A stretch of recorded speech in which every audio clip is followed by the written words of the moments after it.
നമസ്കാരം. കേരളത്തിൽ പുതിയൊരു അധ്യായം കുറിച്ചുകൊണ്ട് കേരള മിറർ രംഗപ്രവേശനം ചെയ്യുകയാണ്.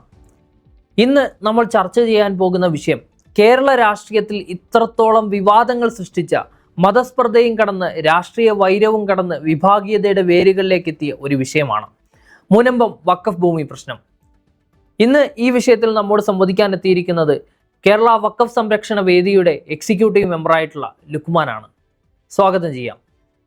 ഇപ്പോൾ നോക്കുകയാണെന്നുണ്ടെങ്കിൽ ഈ വിഷയത്തിൽ ഇത്രത്തോളം വിഭാഗീയതകൾക്കുള്ള കാരണം എന്ന് പറയുന്നത് സാധാരണക്കാരായിട്ടുള്ള ജനങ്ങളെ അവിടെ നിന്ന് കുടിയൊഴിപ്പിക്കുക എന്നുള്ള ഒരു നടപടിയിലേക്ക് നിങ്ങൾ ശ്രമിക്കുന്നു എന്നതിൽ നിന്നാണ്. ശരിക്കും എന്താണ് മുനമ്പത്തുകാരുടെ പ്രശ്നം? മുനമ്പത്തെ സാധാരണക്കാരായിട്ടുള്ള ജനങ്ങളെ കുടിയൊഴിപ്പിക്കാൻ വേണ്ടിയിട്ടുള്ള ഒരു നടപടിയല്ലേ നിങ്ങൾ ശ്രമിച്ചുകൊണ്ടിരിക്കുന്നത്? യഥാർത്ഥ പ്രശ്നം എന്താണ്? വഖഫ് സംരക്ഷണ വേദി മുനമ്പത്ത് ഒരു താമസക്കാരോടും ഒഴിയാൻ പറഞ്ഞിട്ടില്ല. അത് പറഞ്ഞത് ഏകദേശം 10-12 റിസോർട്ടുകാർക്ക് കേരള സംസ്ഥാന വഖഫ് ബോർഡിൻ്റെ ഒഴിയൽ നോട്ടീസാണ് ചെന്നിരിക്കുന്നത്. അവിടെ താമസക്കാർക്ക് ആർക്കും തന്നെ വഖഫ് ബോർഡ് നോട്ടീസ് നൽകിയിട്ടില്ല. റിസോർട്ടുകാർക്കും ബാറുകാർക്കുമാണ് അവിടെ നോട്ടീസ് വഖഫ് ബോർഡ് കൊടുത്തിരിക്കുന്നത്.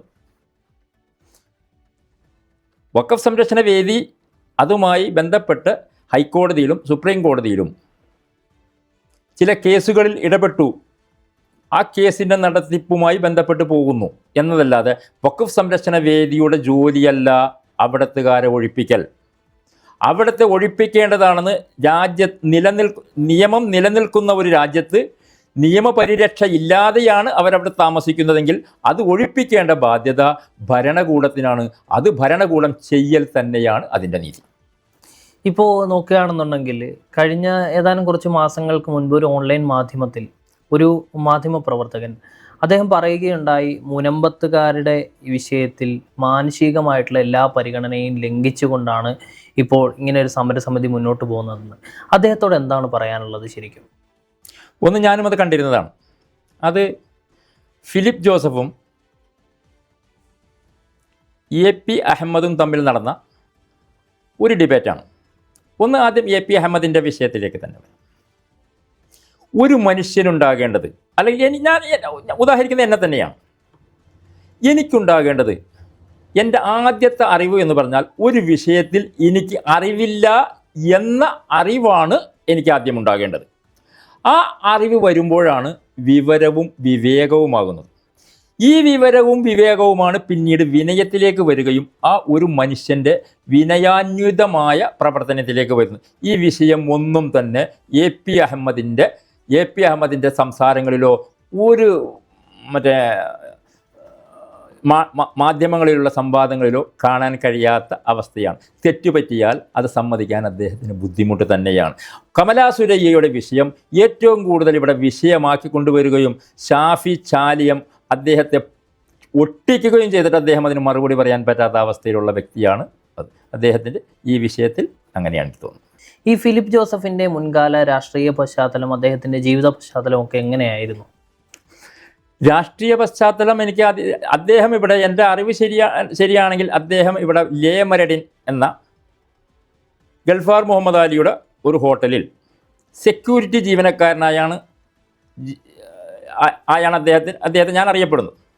അതിനുശേഷം അവിടെ വന്ന ഏതോ ഒരു കുവൈത്തിയുമായി പരിചയപ്പെട്ട് അദ്ദേഹം കുവൈത്തിലേക്ക് കൊണ്ടുപോവുകയും അദ്ദേഹം ഇവിടെ പറയുന്നത് രാജകുടുംബമാണെന്നാണ്. ഞാൻ അന്വേഷിച്ചിടത്തോളം സഭാ കുടുംബത്തിൽപ്പെട്ട ആരുടെ വീട്ടിലും അങ്ങനെ ഒരു ഫിലിപ്പ് നിന്നതായിട്ട് അവിടെ രാജകുടുംബവുമായി ബന്ധപ്പെട്ട ആളുകളോട് അന്വേഷിച്ചപ്പോൾ നമുക്കറിയാൻ കഴിഞ്ഞിട്ടില്ല. ഏതൊരു കുവൈത്തിയാണ് എന്നുള്ള കാര്യത്തിൽ നമുക്ക് തർക്കമില്ല, ധനാഢ്യനാണ് എന്ന കാര്യത്തിൽ നമുക്ക് തർക്കമില്ല. അദ്ദേഹവുമായി ചേർന്ന് മുനമ്പത്ത് ഇതുവരെ ആരും പറയാത്തൊരു വിഷയം, മുനമ്പത്ത് ഈ കുവൈത്തി അവിടെ ഏകദേശം 30ഓളം ഏക്കർ ഭൂമി ഇവരുടെ പേരിൽ പല കമ്പനികളിലായി ഹോൾഡ് ചെയ്തിട്ടുണ്ട്. ഏകദേശം 1980കളിൽ കേരളത്തിൽ ഒരു ഭയങ്കര ഒരു സംഭവം നടന്നിട്ടുണ്ട്. കരുണാകരൻ മുഖ്യമന്ത്രിയും അഹമ്മദ് സാഹിബ് വ്യവസായ വകുപ്പ് മന്ത്രിയുമായിരുന്ന കാലത്ത് അനഭിമതരായ കുവൈത്തികൾ എന്ന് പറഞ്ഞ് രണ്ടാളുകളെപ്പറ്റി കേരളം മുഴുവൻ ചർച്ച ചെയ്യപ്പെട്ട വിഷയമാണ്. ഒരുപാട് സ്ഥലങ്ങളിൽ പണം കൊണ്ട് വിതരണം ചെയ്തു എന്ന് പറഞ്ഞുകൊണ്ട് ഒരുപാട് വിഷയങ്ങൾ ഉണ്ടാക്കിയ സംഭവം. അതിൻ്റെ തുടർച്ചയാണോ ഈ കുവൈത്തി എന്നും നമുക്ക് സംശയിക്കേണ്ടിയിരിക്കും. ഇതിൻ്റെ പിന്നിൽ പുറത്തേക്ക് വിഷയം വരാതിരിക്കാൻ വേണ്ടി ബി ജെ പിയുടെ നേതാവായ ഈ ഫിലിപ്പും അദ്ദേഹത്തിൻ്റെ സഹോദരൻ സെബാസ്റ്റ്യൻ ജോസഫ് ഹൈക്കോടതി ഉൾപ്പെടെ ട്രൈബ്യൂണൽ ഉൾപ്പെടെ പല കേസ് നടത്തിക്കുന്ന ആളാണ്. ബി ജെ പിയുടെ നേതൃത്വത്തിൽ ഈ സംഭവം അറിഞ്ഞില്ല എന്ന് പറയുന്നതും, അതുമാത്രമല്ല ഒരുപാട് ഷെൽ കമ്പനികൾ ഇവരുണ്ടാക്കിയിട്ടുണ്ട്. ഈ ഷെൽ കമ്പനികളിൽ കോടികളുടെ മറിവാണ് നടന്നിരിക്കുന്നത്. ഇതിനെപ്പറ്റി ഒരു അന്വേഷണവും ഇതുവരെ നടത്തിയിട്ടില്ല. എൻ്റെ അറിവിൽപ്പെട്ടിടത്തോളം ഏകദേശം 4-5 കമ്പനികളുടെ പേര് ഞാൻ ഇവിടെ പറയാം.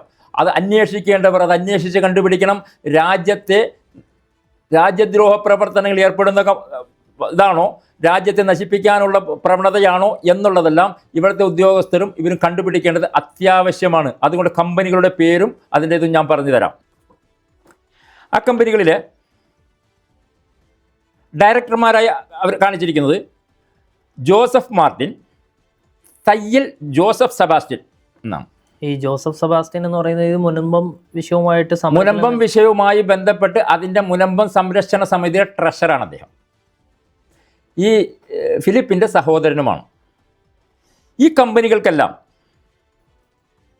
ഒറ്റ ഡോർ നമ്പറാണ് കൊടുത്തിരിക്കുന്നത്. ഒറ്റ ഡോർ നമ്പർ. ഏകദേശം എത്ര ഹസാബി, റിവൈറ, റിവർ ഫേസ്, റിവർ ബേ എന്നിങ്ങനെയുള്ള കമ്പനിക്ക് അതിൻ്റെ ലൈസൻസുമായി ബന്ധപ്പെട്ട് കൊടുത്തിരിക്കുന്നത് 3/681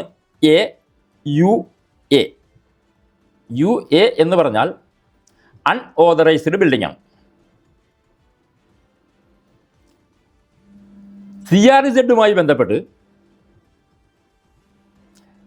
അവിടെ നിർമ്മാണത്തിന് ബുദ്ധിമുട്ടുള്ള പ്രദേശമാണ് എന്നതിൻ്റെ പേരിൽ നമ്പർ ഇടാതിരിക്കുകയും അതിനുവേണ്ടി അവർ ഒരു സത്യവാങ്മൂലം എഴുതി കൊടുക്കുകയും എപ്പോൾ വേണമെങ്കിലും ഞങ്ങൾ പൊളിച്ചു മാറ്റിത്തരാം എന്ന സത്യവാങ്മൂലത്തിൻ്റെ അടിസ്ഥാനത്തിൽ നമ്പർ ഇട്ട് കൊടുക്കുകയും ചെയ്ത ബിൽഡിങ്ങുകളാണ് UA അൺഓതറൈസ്ഡ്.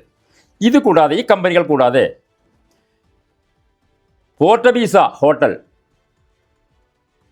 പോർട്ടബീസ ഹിൽമാൻ സെൻട്രൽ, പോർട്ടബീസ ഹിൽമാൻ കൺസൾട്ടൻറ്റ് പ്രൈവറ്റ് ലിമിറ്റഡ്,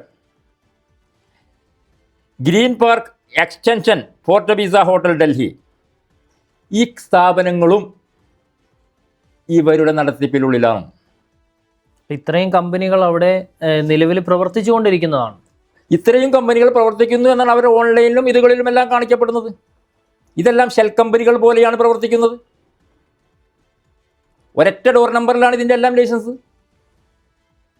അപ്പോൾ നിങ്ങൾ പറയുന്നത് ഇത് പ്രകാരം ഇതിനെക്കുറിച്ച് അന്വേഷണങ്ങൾ വേണമെന്നാണോ പറയുന്നത്? അന്വേഷണ ഏജൻസികൾ അന്വേഷിക്കേണ്ടതാണിത്.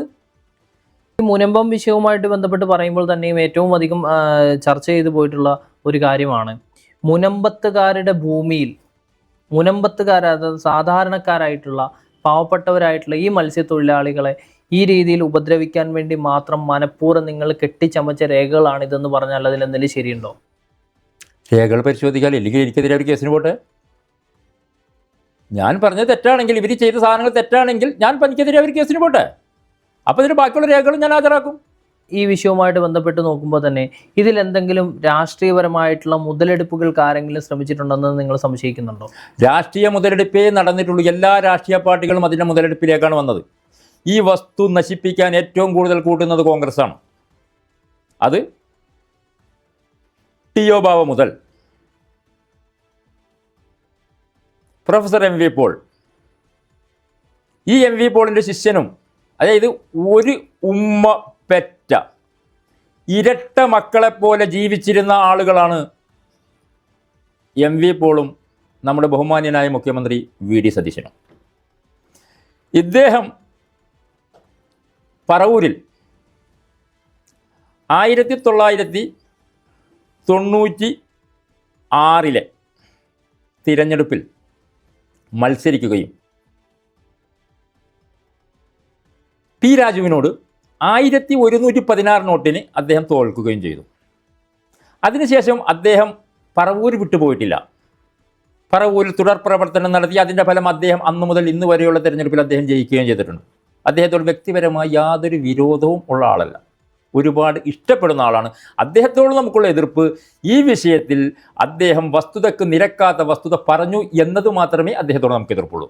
മുഖ്യമന്ത്രി വി ഡി സതീശൻ തിരഞ്ഞെടുപ്പിന് തൊട്ട് മുൻപ് അദ്ദേഹം പറഞ്ഞത്, ഞങ്ങൾ അധികാരത്തിൽ വന്നു കഴിഞ്ഞാൽ 10 മിനിറ്റ് ചർച്ച കൊണ്ട് മുനമ്പം ഭൂമി ഞങ്ങൾ പരിഹരിക്കും, ഭൂമി വിഷയം ഞങ്ങൾ പരിഹരിക്കും എന്നാണ് പറഞ്ഞിട്ടുള്ളത്.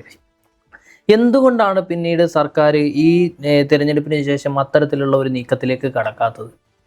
10 മിനിറ്റ് കൊണ്ട് എങ്ങനെ പരിഹരിക്കുന്നത്? ഞാൻ വേറൊരു വിഷയം കൂടി പറഞ്ഞു. പൊതുമണ്ഡലത്തിൽ അറിയാത്ത ഒരു വിഷയം കൂടി ഞാൻ പറഞ്ഞുതരാം. ഈ വിഷയത്തെ സംബന്ധിച്ച് ചർച്ച ചെയ്യുന്നത് ആരുമായിട്ടാണ്? മുസ്ലിം സംഘടനകളുമായിട്ട്, മുസ്ലിം ലീഗുമായിട്ട്, മുജാഹിദുമായിട്ട്, AP സുന്നികളായിട്ട്, EK സുന്നികളായിട്ട്, ജമാഅത്തെ ഇസ്ലാമിയായിട്ട്, അങ്ങനെയുള്ള മുസ്ലിം സംഘടനകളുമായാണ് സംസാരം. ഈ മുസ്ലിം സംഘടനകൾ ഒന്നും തന്നെ ഇത് നഷ്ടപ്പെട്ടു പോയ സമയത്ത് ഇങ്ങനെ ഒരു സംഭവം നടന്നിട്ടുണ്ട് എന്നും ഇത് മുസ്ലിങ്ങൾക്ക് വീണ്ടെടുക്കേണ്ട സ്വത്താണ് എന്നും ഒരു മുസ്ലിം സംഘടനയും ഒരു സ്ഥലത്തും പറഞ്ഞിട്ടില്ല.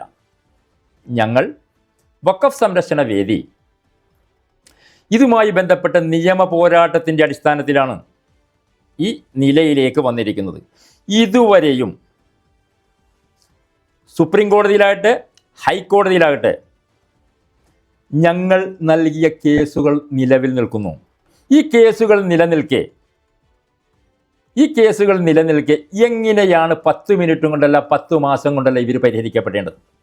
അവരെല്ലാവരും, സംഘടനകളെല്ലാം കൂടി പറയുന്നു ഇത് അവർക്ക് കൊടുക്കാം.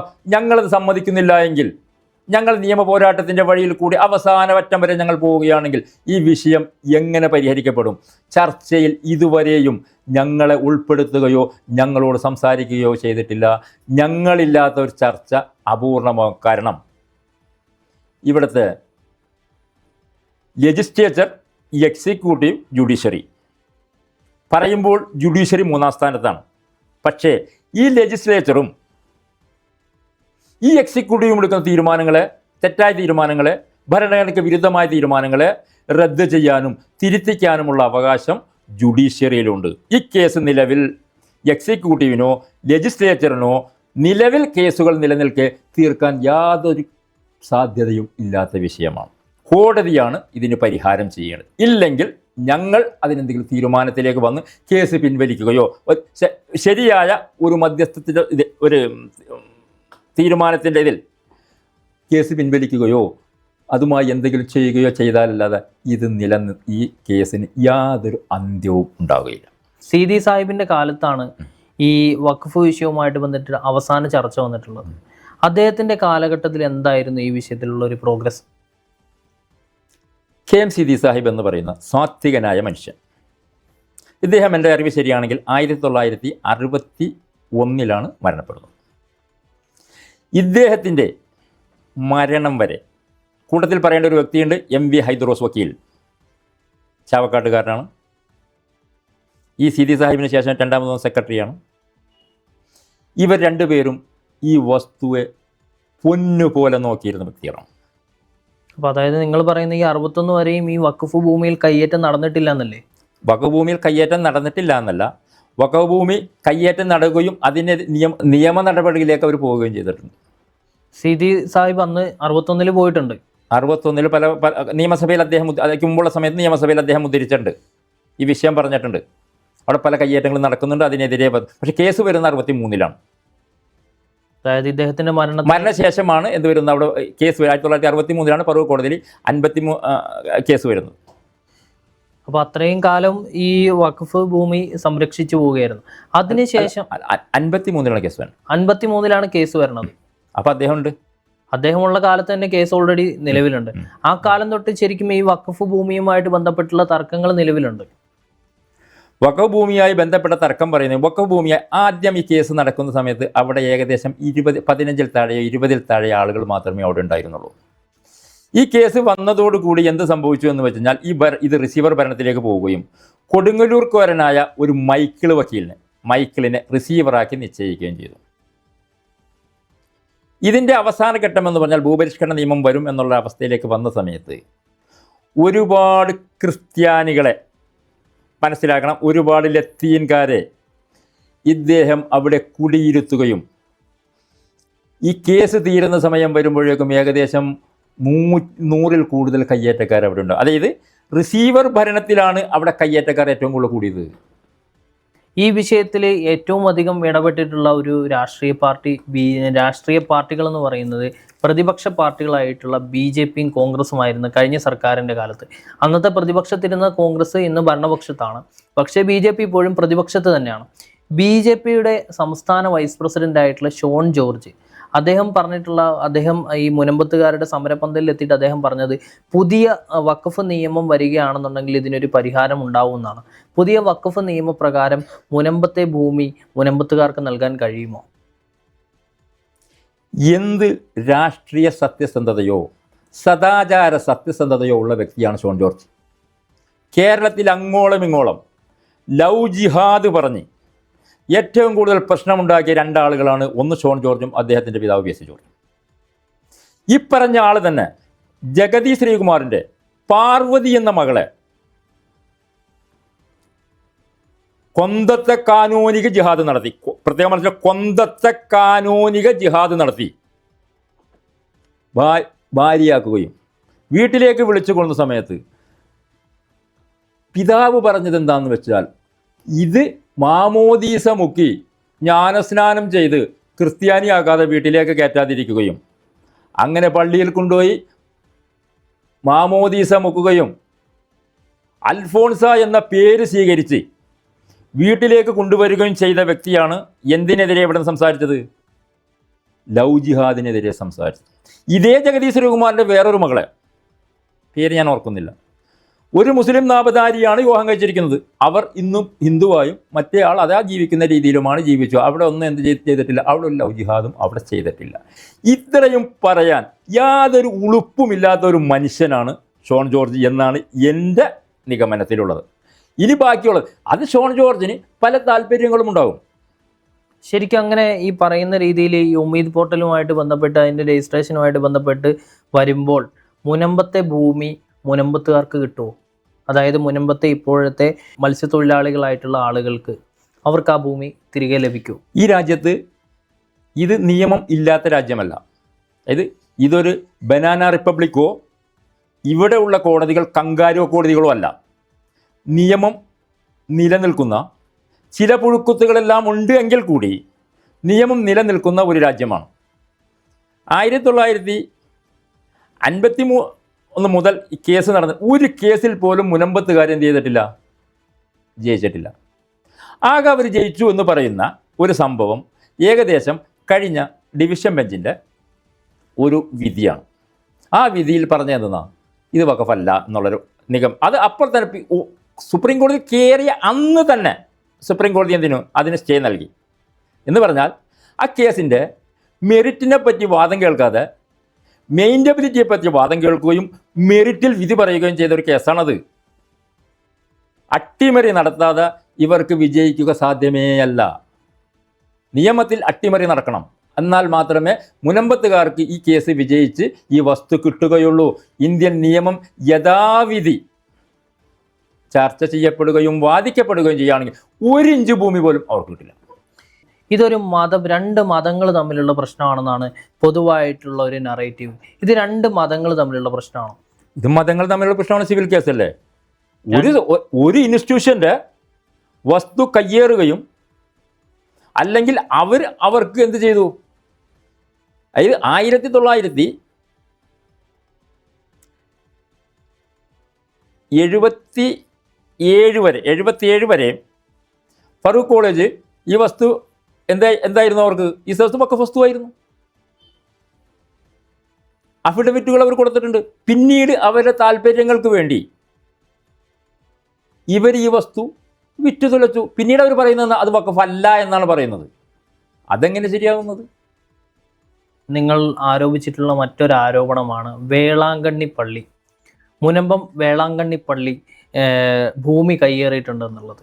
അതിൽ യഥാർത്ഥത്തിൽ എന്താണ് വാസ്തവം, എന്താണ്? അങ്ങനെ ഭൂമി കയ്യേറിയിട്ടുണ്ടോ? ഒരു ആരാധനാലയത്തെ സംബന്ധിച്ചിടത്തോളം അങ്ങനെ ഭൂമി കയ്യേറൽ സാധ്യമാണോ? അതിലെന്തെങ്കിലും അടിസ്ഥാനമുണ്ടോ? അതിനെതിരെ കളക്ടർക്കും തഹസിൽദാർക്കും വില്ലേജ് ഓഫീസർക്കും പരാതി പോയ ആൾ ഞാൻ തന്നെയാണ്. എൻ്റെ നോട്ടത്തിൽ 1 ഇഞ്ച് ഭൂമിക്ക്, കാരണം വില്ലേജ് ഓഫീസർ 1 ഇഞ്ച് ഭൂമിക്ക് ആധാരമോ പട്ടയമോ അവർക്കില്ല എന്ന് മാത്രമല്ല 2 ഏക്കറോളം ഭൂമി അവർ കയ്യേറി വെച്ചിരിക്കുകയാണ്. ഈ 2 ഏക്കറിൽ തന്നെ കരം തീർക്കാൻ ഇവർക്ക് പറ്റുന്നത് ഒരു 25,680 ഇതും ഒരു സ്ഥലത്ത് 1.25 സെൻറ്റും. ഇത്തരം സ്ഥലത്തിനാണ് കരം അവർ തീർത്തുകൊണ്ടിരിക്കുന്നത്. ആധാരമില്ല, അവർക്ക് പട്ടയവും ഇല്ല. ഇത് സംബന്ധിച്ച് കേസ് ഇതുവരെയും കഴിഞ്ഞ ആഴ്ച വരെ, ഞാൻ കഴിഞ്ഞ ആഴ്ചയാണ് വക്കീലിനത്, കഴിഞ്ഞ ആഴ്ച വരെയും അവർ ജോർജ് പൂന്തോട്ടത്തിനെ കൊണ്ട് വക്കാലത്തിട്ടു എന്നല്ലാതെ ഒരു കൗണ്ടർ ഇവർ ഫയൽ ചെയ്തിട്ടില്ല. എന്തിനാ അവർ ഫയൽ ചെയ്യാത്തത്? നമ്മൾ പറഞ്ഞ വിഷയത്തിൽ അവർ കൗണ്ടർ ബഹുമാനപ്പെട്ട കേരള ഹൈക്കോടതിയിൽ ഇവർ ഫയൽ ചെയ്തിട്ടില്ല. അതിനർത്ഥം ഇവരുടെ കയ്യിൽ രേഖയില്ല എന്നാണ്.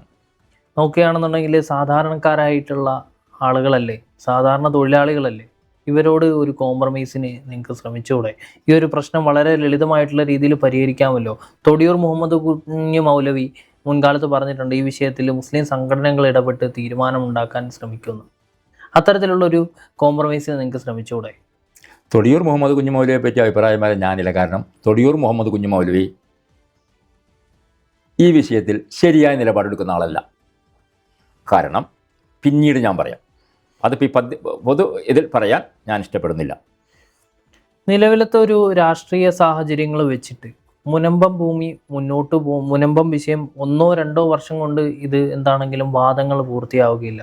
ഈ കഴിഞ്ഞ കാലത്ത് സീതി സാഹിബിൻ്റെ കാലഘട്ടത്തിൽ ഈ മുനമ്പം ഭൂമി ഫാറൂഖ് കോളേജ് കൈകാര്യം ചെയ്തുകൊണ്ടിരുന്ന സമയത്ത് അവിടെ എന്ത് പണി കഴിപ്പിക്കണമെന്നായിരുന്നു അദ്ദേഹത്തിൻ്റെ ഒരു ആഗ്രഹം.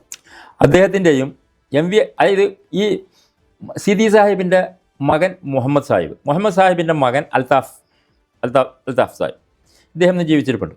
ഇദ്ദേഹം എന്നോട് പറഞ്ഞതനുസരിച്ച് ഇദ്ദേഹത്തോട് ഹൈദ്രോസ് വക്കീൽ പറഞ്ഞതായി പറയുന്നു, ഹൈദ്രോസ് വക്കീലിനെ സീതി സാഹിബിൻ്റെ ആഗ്രഹം പോലെ അവിടെ ഒരു ഇസ്ലാമിക് എഡ്യൂക്കേഷണൽ കോംപ്ലക്സ് ആ ഭൂമിയിൽ നിർമ്മിക്കണമെന്നായിരുന്നു ബഹുമാനപ്പെട്ട KM സീതി സാഹിബിൻ്റെ ആഗ്രഹം. ഈ ഹൈദ്രോസ് വക്കീലും പറഞ്ഞിട്ടുണ്ട്, അദ്ദേഹത്തിൻ്റെ ആഗ്രഹം പോലെ തന്നെ ഞങ്ങൾ അത് നിർമ്മിക്കും. പക്ഷെ പിന്നീട് കണ്ടത് ഫറൂഖ് കോളേജ് ഈ വസ്തുവെ, വിൽക്കാൻ പറ്റാത്ത വസ്തുവെ വിൽക്കുന്ന നിലപാടാണ് കണ്ടത്. അപ്പോൾ ഈ ഫറൂഖ് കോളേജ് വിറ്റു എന്ന് പറയുന്ന സമയത്ത്, ഈ ഭൂമി വിറ്റു എന്ന് പറയുന്ന സാഹചര്യത്തിൽ തന്നെ അത് വാങ്ങിയിട്ടുള്ള ആളുകളുടെ കയ്യിൽ അവരുടെ രേഖകളുണ്ടല്ലോ, ആ രേഖകളിൽ എന്താണ് പറയുന്നത്? ആ രേഖകളിൽ ഞാൻ പരിശോധിച്ച ഏകദേശം 100ഓളം ആധാരങ്ങൾ ഞാൻ പരിശോധിച്ചു.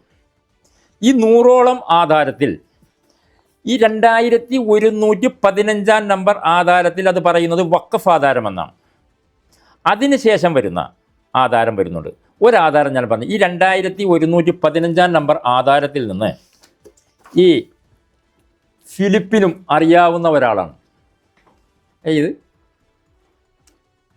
മുനമ്പത്തെ സമരസമിതിയുടെ സജീവ പ്രവർത്തകനായ പ്രൊഫസർ ജോസഫ് ബെന്നിയുടെ അമ്മ മേരി, കുറുപ്പശ്ശേരി ജോർജ് ഭാര്യ മേരി. ഈ മേരിക്ക് കുഴിപ്പള്ളി രജിസ്റ്റർ ഓഫീസിൽ നിന്ന് 729 നമ്പറായി ഫറൂഖ് കോളേജിലെ ഹസ്സൻകുട്ടി ഗോവിന്ദൻകുട്ടിയെ കൊണ്ട് ഒരു ആധാരം എഴുതി ചേർത്തിട്ടുണ്ട്. എന്ന് പറഞ്ഞാൽ ഇവരെ സത്യത്തിൽ മുനമ്പത്തുകാരെ ആദ്യം ഫറൂഖ് കോളേജ് വഞ്ചിച്ചു. തൊട്ടുപുറകെ വഞ്ചിച്ച ആളാണ് 5-6 ആൾ ഇവർ ഒരുമിച്ച് വഞ്ചിച്ചാണ്. ഇവർക്കെതിരെ ഒന്നും ഇവർ പോയിട്ടില്ല. രണ്ടാമത് എം വി പോൾ ഇവരെ സഭക്കാരനാണ്, ആ നാട്ടുകാരനാണ്. 3ാമത് വഞ്ചിച്ചതാരാ, ഇവർക്ക് ആധാരം എഴുതി കൊടുത്ത ഒരു പയ്യുണ്ട്, അസോസിയേറ്റ് ദേവസ്വം നടക്കലുണ്ട്. 5ാമത് വഞ്ചിച്ചതാരാണ്? 5ാമത് വഞ്ചിച്ചത് ഇവിടുത്തെ രജിസ്റ്റർ ഓഫീസാണ്. ഈ രജിസ്റ്റർ ഓഫീസിൽ ഈ ആധാരം കാണാതെയാണ് ഇവർ ചെയ്തു കൊടുത്തത്. 6ാമത് വഞ്ചിച്ചതാരാ? വില്ലേജ് ഓഫീസ് ഇവർക്ക് പോക്കുവരവ് ചെയ്തു കൊടുത്തു. ഈ വസ്തു ആധാരം ചെയ്യുകയോ മുറിച്ച് നൽകുകയോ പാടില്ല എന്ന് രജിസ്ട്രേഷൻ IG 1999 ഓർഡറിനെ അതിൻ്റെ ഗവൺമെൻറ് ഇത് വെച്ചിട്ട് 2000 ഓർഡർ ഇട്ടിട്ടുണ്ട്. അതിനുശേഷമാണ് മിക്ക കച്ചവടങ്ങളും നടന്നേക്കണം. ഇത് ഈ ഭൂമി വിൽക്കാൻ പാടില്ല, ആധാരം ചെയ്ത് കൊടുക്കരുത് എന്ന് ഓർഡർ ഇട്ടിട്ടുണ്ട്. ഓർഡർ അതിനുശേഷമാണ് ഈ ആധാരങ്ങളെല്ലാം അവിടെ നടക്കപ്പെട്ടത്. ഇനി ഇത് പറഞ്ഞാൽ ഈ ആധാരം, ഈ പറയുന്ന ഈ മേരിയുടെ ആധാരം, ഈ ആധാരത്തിൽ പറയുന്നത് 2115 നമ്പർ ദാനാധാരത്തിൽ, അപ്പം മുൻപത്തെ ആധാരം വഖഫ് ആധാരം, ഇവർക്ക് വരുന്ന ആധാരം ദാനാധാരം. ആധാരങ്ങൾ 6-7 തരമുണ്ട്. ആ കാറ്റഗറിയിൽ തന്നെ മാറ്റിമറിച്ച് ഇവരവരെ വഞ്ചിച്ചു. എന്നിട്ട് ഇവരാരും തന്നെ ഫറൂഖ് കോളേജിനെതിരെ ഒരു വഞ്ചന കേസിന് പോയിട്ടില്ല. നമ്മൾ അപ്പോഴും ഇന്നും പറയുന്നു, അവർ ഫറൂഖ് കോളേജിനെതിരെ സമരം ചെയ്താൽ, അവർ ഫറൂഖ് കോളേജിനെതിരെ വന്നാൽ അവരോടൊപ്പമല്ല, അവരുടെ പിന്നിലുമല്ല, അവരുടെ മുന്നിൽ ഞങ്ങൾ നിൽക്കും. ഫറൂഖ് കോളേജിൻ്റെ സ്വത്തിനെ പിടിച്ചെടുക്കണവരെ. അതിൽ നമുക്ക് വർഗീയതയൊന്നുമില്ല. ഇവരുടെ സഭയും ഇവരും കാണിക്കും പോലെ ഞങ്ങൾ ചെയ്യുന്ന എല്ലാത്തിനും അതില്ല. ഫറൂഖ് കോളേജ് ചെയ്ത പോക്കിരിത്തരമാണെങ്കിൽ ഇവരുടെ പൈസ തിരിച്ചു കൊടുക്കാൻ ഫറൂഖ് കോളേജ് ബാധ്യസ്ഥരാണ്. അതിനുള്ള നടപടിക്ക് ഇവർ പോയാൽ നമ്മൾ അവരോടൊപ്പം ഒന്നുകൂടി പറയാം. ഞാൻ വേറെ വീഡിയോയിൽ പറഞ്ഞിട്ട് കേസാണ്. ഫറൂഖ് കോളേജിൽ നിന്ന് 59 ഏക്കർ ഭൂമിയുണ്ട്. ആദ്യം ഇവർ ഒരു 28 ഏക്കർ ഭൂമി വാങ്ങി. പിന്നീട് ഒരു 28 ഏക്കർ ഭൂമികൾ ആദ്യം തുടങ്ങിയ സമയം, പിന്നീട് ഒരു 11 ഏക്കർ വാങ്ങി. അതിനുശേഷം ഒരു 20 ഏക്കർ വാങ്ങി. അങ്ങനെ നോക്കുമ്പോൾ 59 ഏക്കർ ഭൂമിയുണ്ട്. ഈ 59 ഏക്കർ ഭൂമിയിൽ 24 ഏക്കർ 20 സെൻറ്റോളം വഖഫ് ഭൂമിയാണ്. ആ ഭൂമിയെ തൊടാൻ സമ്മതിക്കില്ല. ബാക്കി അവരുടെ ഭൂമി പിടിച്ചെടുക്കാൻ ഇവർ നിന്നാൽ ഇവരുടെ ഒപ്പം ഞങ്ങൾ നിൽക്കും. നമുക്ക് ഈ ചർച്ചകൾ മുന്നോട്ട് പോകുന്ന സമയത്ത് തന്നെ ഇവിടെ 4-5 സെൻറ്റ് സ്ഥലങ്ങൾ വാങ്ങിയിട്ടുള്ള ആളുകളാണ്. അവരുടെ സാമ്പത്തിക സ്ഥിതി വളരെ തുച്ഛമായിട്ടുള്ള നിലയിൽ ജീവിക്കുന്ന സാധാരണക്കാരായിട്ടുള്ള ആളുകളാണല്ലോ ഈ 4-5 സെൻറ്റ് സ്ഥലത്ത് ജീവിക്കുന്നത്. ഇവരുടെ സ്വത്തുക്കളൊക്കെ എന്തിനാണ് പിടിച്ചെടുക്കണമെന്ന് നിങ്ങളിങ്ങനെ പറയുന്നത്? 4-5 സെൻറ്റ് സ്ഥലമുള്ള ആൾക്കും 4 ഏക്കറുള്ള ആൾക്കും 400 ഏക്കറുള്ള ആൾക്കും നിയമത്തിൽ വലിയ വ്യത്യാസമുള്ള രാജ്യമാണ്. സെൻറ്റ് അനുസരിച്ചാണോ നിയമം വന്നത്? ഒരു സിവിൽ ഡിസ്പ്യൂട്ട്, ഇവർ കയ്യേറ്റക്കാരാണ്. നിലവിൽ ഈ സ്വത്തിൻ്റെ സ്റ്റാറ്റസ് വഖഫ് എന്നാണ്.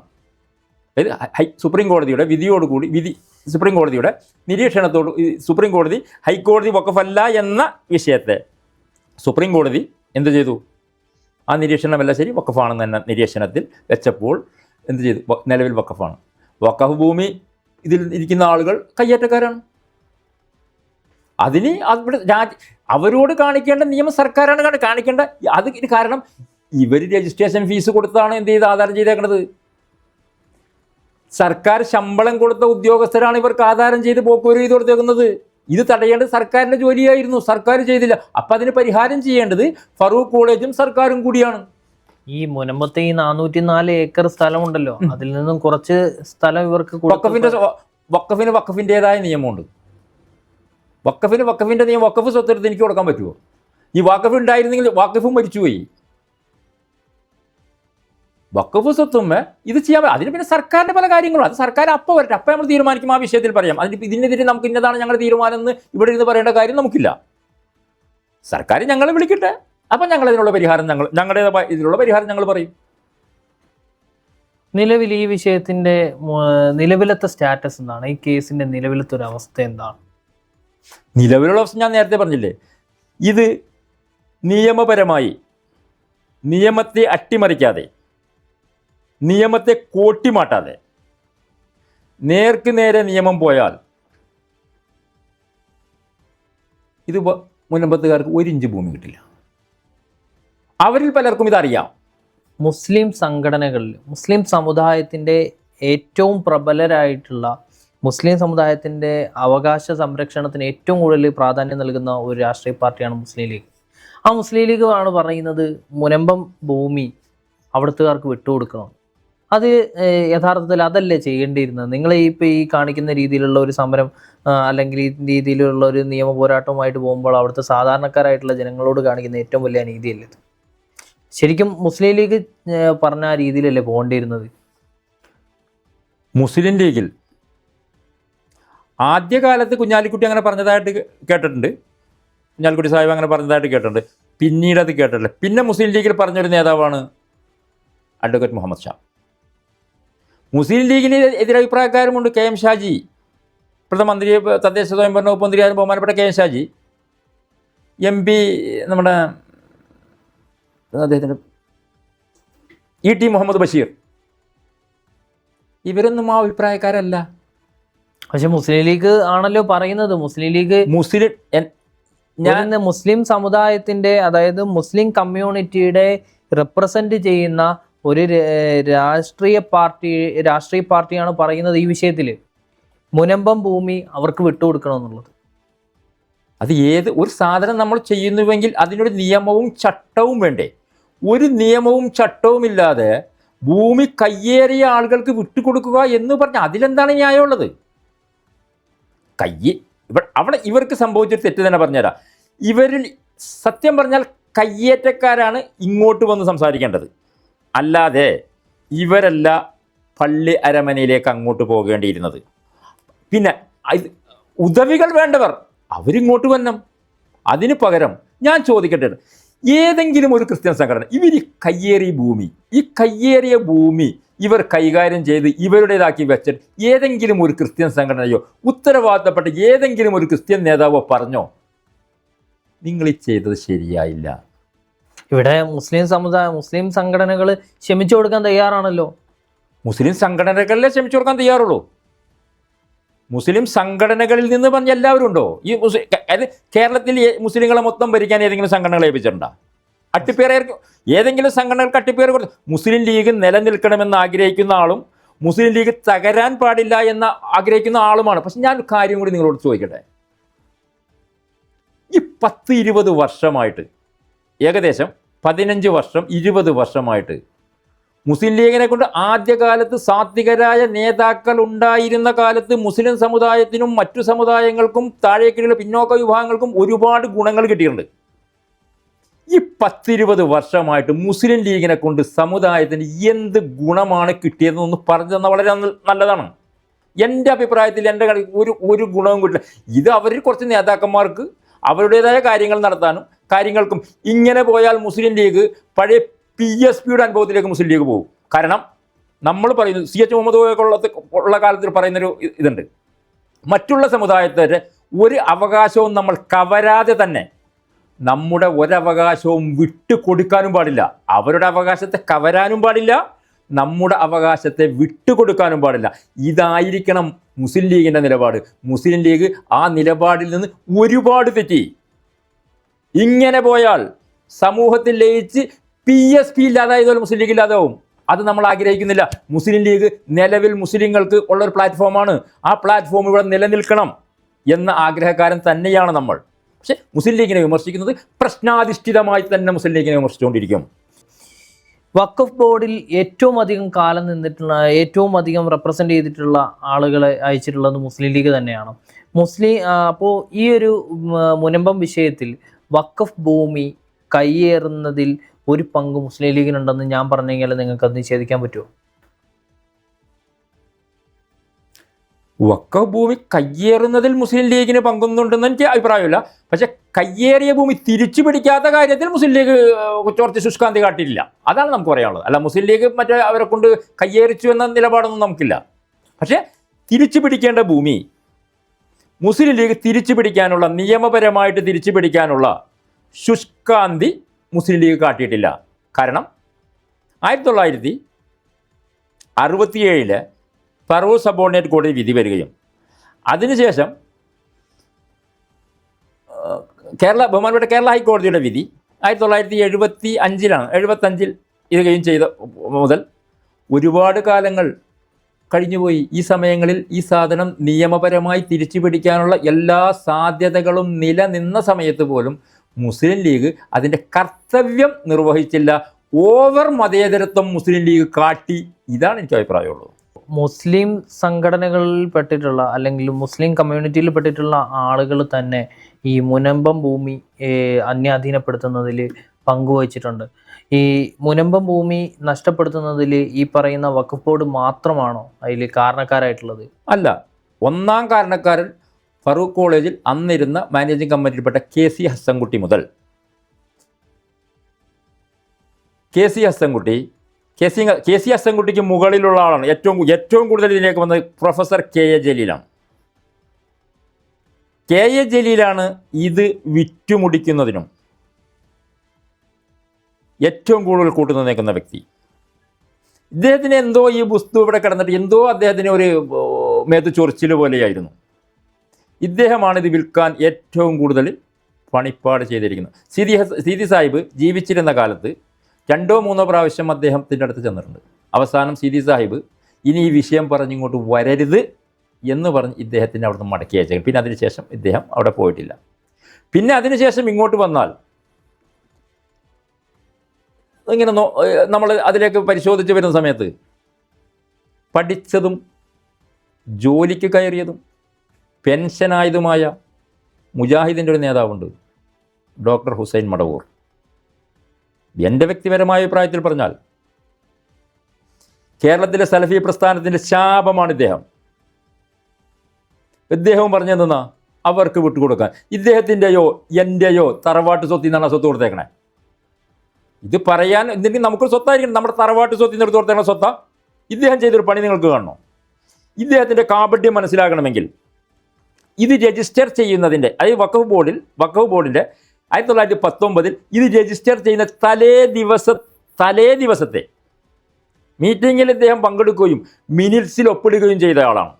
പിറ്റേ ദിവസമാണ് എന്തായത് ഇതിൻ്റെ രജിസ്ട്രേഷൻ ഡേറ്റ് ആയിട്ട് വെക്കും. ആ ഡേറ്റിൽ ഇവിടെ ഹാജരായവരുടെ പേരിൻ്റെ കൂട്ടത്തിൽ ഇദ്ദേഹമില്ല. കാരണം എന്താ?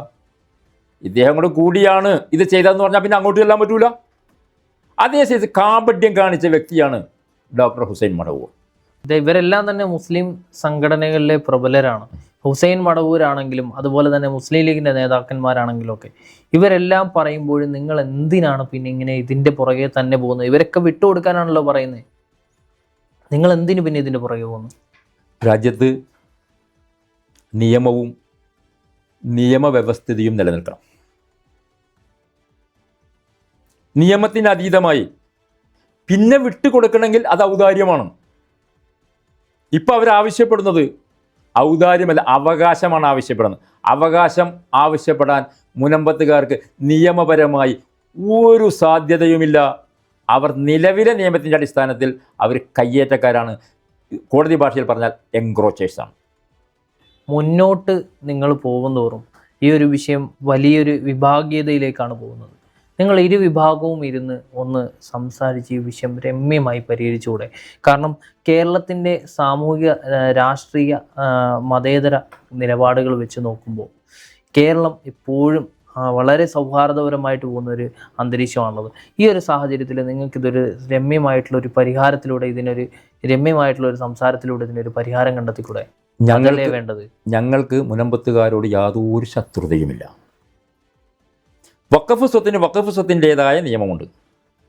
ഈ വഖഫ് സ്വത്തിനെ വിഴുങ്ങാൻ വേണ്ടി നിൽക്കുന്ന ഒരു കേന്ദ്ര സർക്കാർ നമ്മുടെ മുന്നിൽ നിൽക്കുകയാണ്. ഈ വിഷയം നമ്മുടെ കയ്യിൽ നിന്ന് പോയിട്ട് വേണം ഇതേ മാതൃകയിൽ അടുത്ത വഖഫും നശിപ്പിക്കാൻ, അടുത്ത വഖഫും ഏറ്റെടുക്കാൻ എന്ന നിലപാട് സ്വീകരിച്ചു കൊണ്ടിരിക്കുന്ന ഒരു സർക്കാരാണ് നമ്മുടെ മുന്നിലുള്ളത്. ഇന്ത്യൻ ആർമി കഴിഞ്ഞാൽ ഏറ്റവും കൂടുതൽ സ്വത്തുക്കളുള്ള ഒരു ബോർഡ് വഖഫ് ബോർഡാണ്. അങ്ങനെയുള്ളപ്പോൾ ഇത്രയധികം ആസ്തികളുള്ള, കേരളത്തിലും വളരെയധികം ആസ്തികളുള്ള ഒരു ബോർഡിന്റെ കീഴിൽ ഈ ഒരു സ്ഥലം വിട്ട് അവർക്ക് കൊടുത്തുകൂടെ? അതിന്റെ ആരാണ് നിങ്ങളോട് പറഞ്ഞ ഇത് പറഞ്ഞത്? ഇന്ത്യൻ റെയിൽവേ കഴിഞ്ഞാൽ ഏറ്റവും കൂടുതൽ ഭൂമി വഖഫ് ബോർഡിനാണ് നിങ്ങളോട് ആരാ പറഞ്ഞത്? രേഖകളുണ്ടല്ലോ. എവിടെ രേഖ? ഇവിടത്തെ രേഖകളുണ്ടല്ലോ. ഏത് രേഖ അനുസരിച്ച്? നമ്മുടെ ദേശീയ നിലവിലത്തെ നമ്മുടെ സെൻട്രൽ ഗവൺമെന്റിന്റെ കീഴിലുള്ള റവന്യൂ കണക്കുകൾ പ്രകാരം ഇന്ത്യൻ റെയിൽവേ കഴിഞ്ഞാൽ ഏറ്റവും കൂടുതൽ ഭൂമി ഉള്ളത് വഖഫ് ബോർഡിനാണെന്നാണ് അതിൽ പ്രതിപാദിക്കുന്നത്. ഇതിന് മറുചോദ്യമാണ് ഞാൻ ചോദിക്കാൻ. വഖഫ് ബോർഡിന് ആകെ കേരള വഖഫ് ബോർഡിനുള്ളത് 1 ഏക്കറിൽ താഴെ ഭൂമിയാണ്. ഇത് ഒരു നരേറ്റീവോട് ഉണ്ടാക്കിക്കൊണ്ടാണ്, ഒരു ആഖ്യാനോട് ഉണ്ടാക്കിക്കൊണ്ടെന്നാണ്. എന്തിനാന്ന് വെച്ച് കഴിഞ്ഞാൽ വഖഫ് ബോർഡാണ് ഇവിടുത്തെ ഏറ്റവും, ഇതിൻ്റെ 3 ഇരട്ടി ഭൂമിയുണ്ട് ഈ ക്രിസ്ത്യൻ സഭകൾക്ക് ഇവിടെ കേരളത്തിൽ.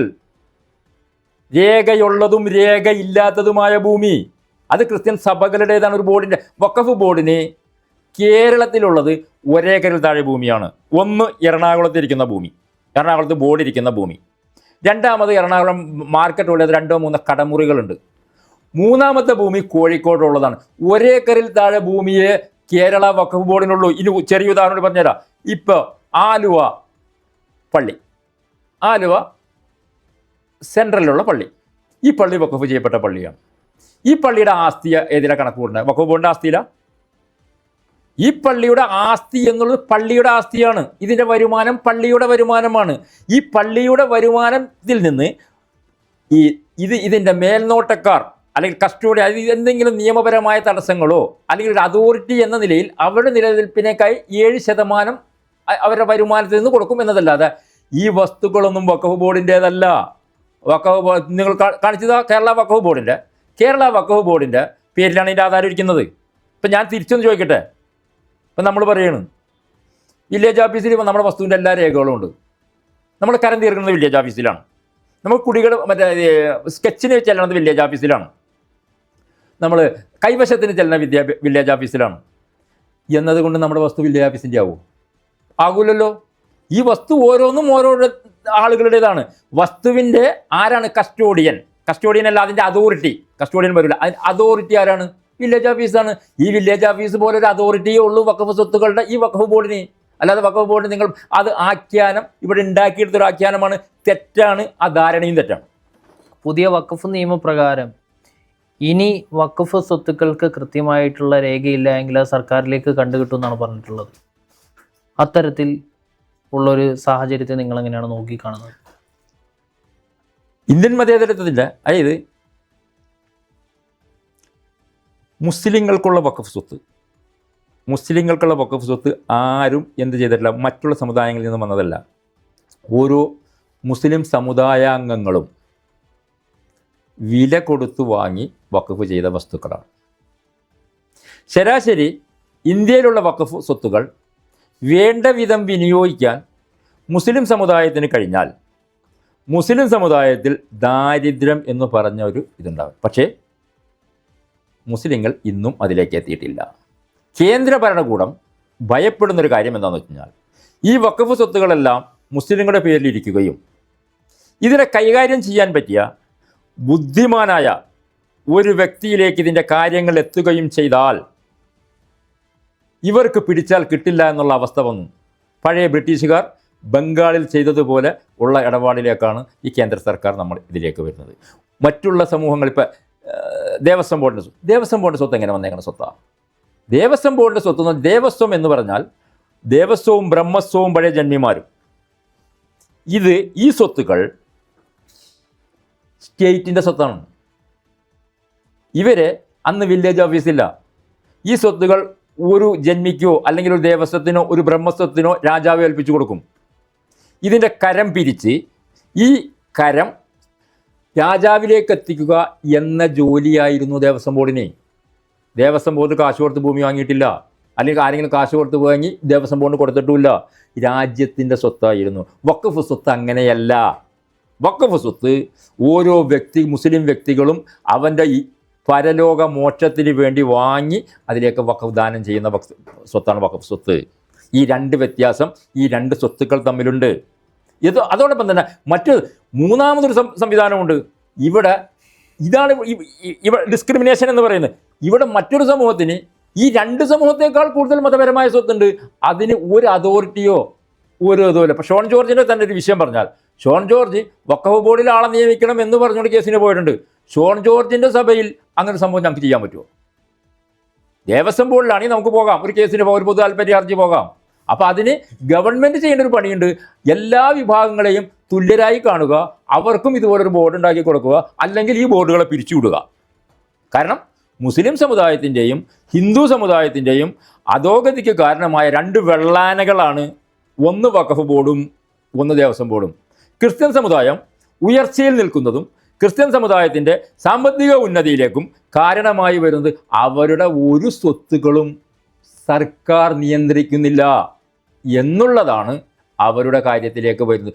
ഒന്നുകിൽ 3 ആളുകൾക്കും പരിധിയിൽ കൊണ്ടുവരിക, അല്ലെങ്കിൽ 3 ആളുകളെയും തുറന്നു വിടുക. ഇതാണ് സർക്കാർ ചെയ്യേണ്ട പണി. വളരെ മികച്ച രീതിയിലുള്ള സംവാദമായിരുന്നു ഇപ്പോൾ നടത്തിയത്. എന്താണെങ്കിലും ഇതുമായി ബന്ധപ്പെട്ടുകൊണ്ടുള്ള കൂടുതൽ വിവരങ്ങളും വിശദീകരണങ്ങളുമായിട്ട് വീണ്ടും ഞാൻ നിങ്ങൾക്ക് മുൻപിലേക്ക് എത്തും. കേരള രാഷ്ട്രീയത്തിൻ്റെ യഥാർത്ഥ പ്രശ്നങ്ങളെയും രാഷ്ട്രീയം അഭിമുഖീകരിച്ചു കൊണ്ടിരിക്കുന്ന പ്രശ്നങ്ങളെയും പ്രതിസന്ധികളെയും കുറിച്ചുള്ള കൂടുതൽ വിവരങ്ങളുമായി കേരള മിറർ വീണ്ടും എത്തുന്നതുവരെയും തൽക്കാലത്തേക്ക് വിടവാങ്ങുകയാണ്. നന്ദി, നമസ്കാരം.